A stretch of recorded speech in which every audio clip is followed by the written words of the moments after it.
There is a particular kind of darkness that thrives not in the shadows of forgotten alleys, but under the bright, polished veneer of civility.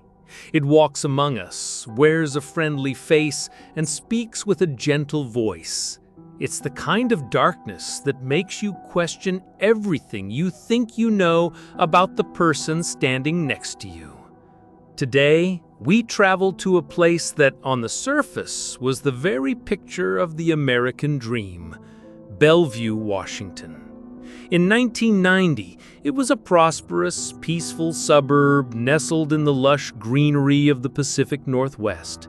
A safe place, a place where families grew and futures were bright. But that summer, the dream would curdle into a waking nightmare. A predator began to move through the city's quiet nights, a phantom driven by a chillingly precise ritual and a bottomless contempt for his victims. The press would eventually give him a name that was both terrifying and tragically accurate: the Charmer. This is the story of the hunt for that phantom. A story of meticulous police work, gut-wrenching discoveries, and the almost invisible clues that would ultimately unmask a monster hiding in plain sight. Our story begins on a warm Saturday, June 23, 1990. Behind a popular restaurant, a young employee was taking out the trash. As he moved through the dimly lit alley, his foot caught on an obstruction. Expecting a discarded box, he looked down, and the world tilted on its axis. Lying amidst the refuse was the body of a young woman. She was nude, except for a single delicate necklace. But it wasn't the nudity that caused the first wave of cold dread to wash over the responding officers. It was the presentation. She hadn't been discarded. She had been arranged. Her body was posed with an unnerving, artistic precision. Her hands were folded over her chest, her legs neatly placed together as if she were a queen resting in an ancient tomb. And resting in her cupped hands, placed there with deliberate care, was a single pine cone. Detective Marvin Skeen, the veteran homicide investigator assigned to the case, knew this was something different. This wasn't a crime of passion. This was a performance, a declaration, the work of someone who didn't just kill, but who relished the act, viewing his victim as a canvas for his depraved art. The forensics team descended, combing through every inch of the grimy alley. In a case with no witnesses and no apparent weapon, they were hunting for ghosts. They collected fibers, they bagged stray threads, and they found one solitary clue: a single non-victim black hair. It was a long shot. It could have come from anywhere, but in a sterile crime scene, it was all they had.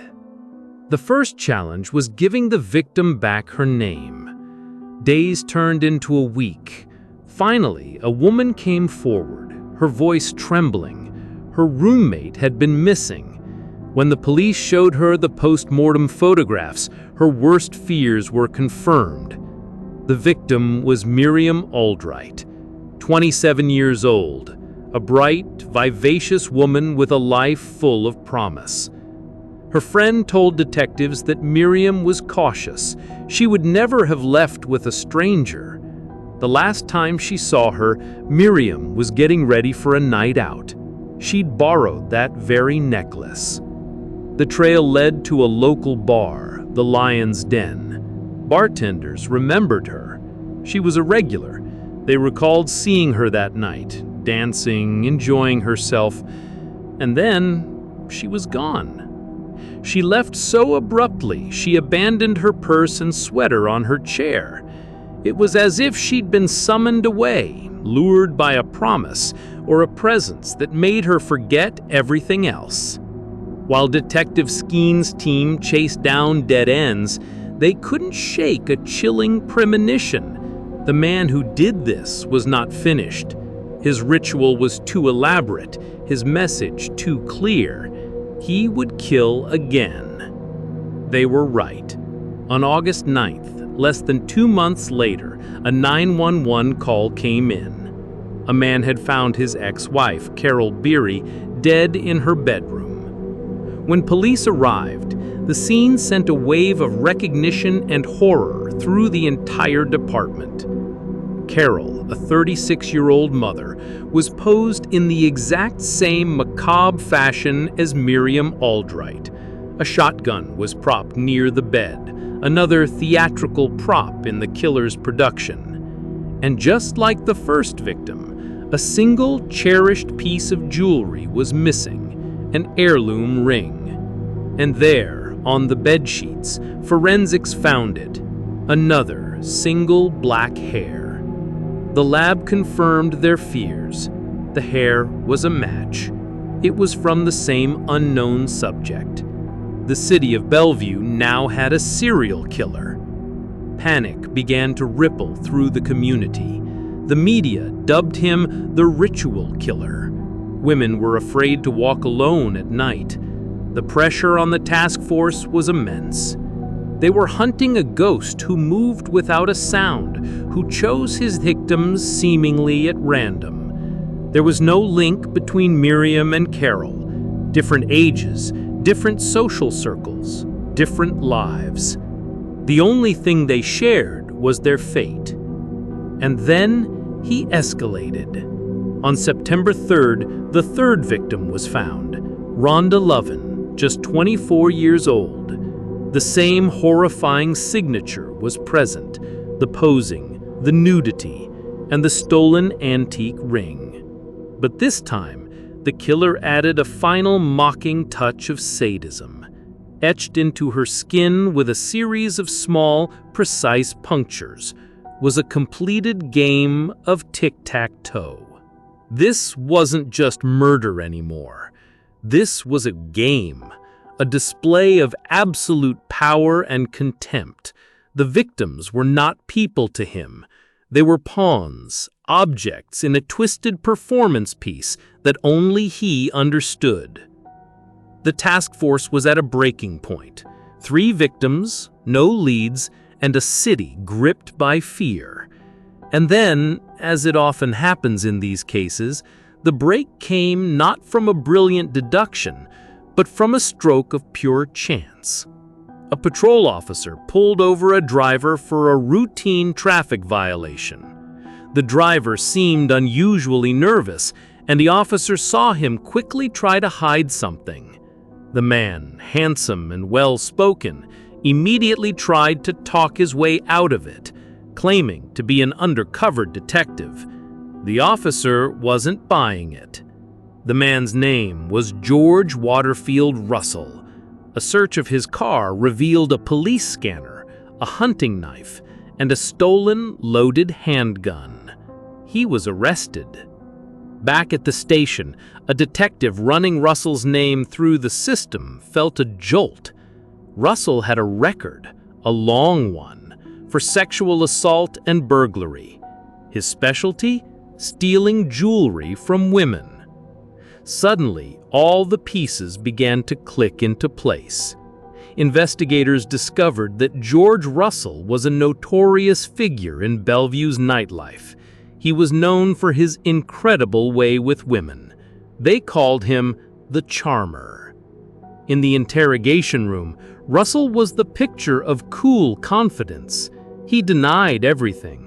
But when they mentioned Myriam Aldright's name, he faltered just for a second. He admitted he was at the Lion's Den that night, that he saw her, but he swore he never spoke to her. It was the first crack in his armor. The investigation now focused on him with laser precision. They tracked down a car he had borrowed that night and found carpet fibers that were a perfect match to those on her body. The case was getting stronger, but the nail in the coffin came from his own vanity. Detectives learned that Russell had recently given a gift to another woman he was seeing. an antique ring to apologize for an argument. They showed the woman a photo of the ring stolen from the third victim, Rhonda Lovin. She looked at it, her face turning pale. "That's it," she said. "That's the ring he gave me." The final, irrefutable proof came from the science that was, at the time, still revolutionary: DNA. The single black hair found at the crime scenes was a match to Russell, and the seminal fluid recovered from Myriam Aldright's body? A perfect 1 in a billion match to George Waterfield Russell. The charmer had been unmasked. George Russell was convicted and sentenced to 2 consecutive life sentences. The mask of the charming, handsome man was stripped away, revealing a cold, calculating predator beneath. A man who used his charisma as a weapon, luring women into his trust before extinguishing their lives.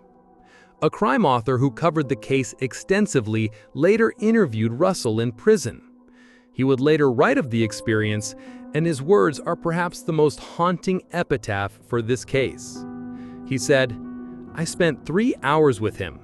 He was smiling and joking, the most personable individual you could ever meet. And I am convinced he is the most terrifying killer I have ever encountered. The monster that lurks beneath that mask, I don't think even George himself knows him."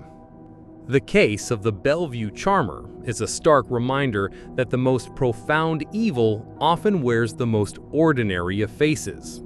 It doesn't announce itself with thunder and lightning. It smiles, it offers a kind word, and it waits for you to let your guard down.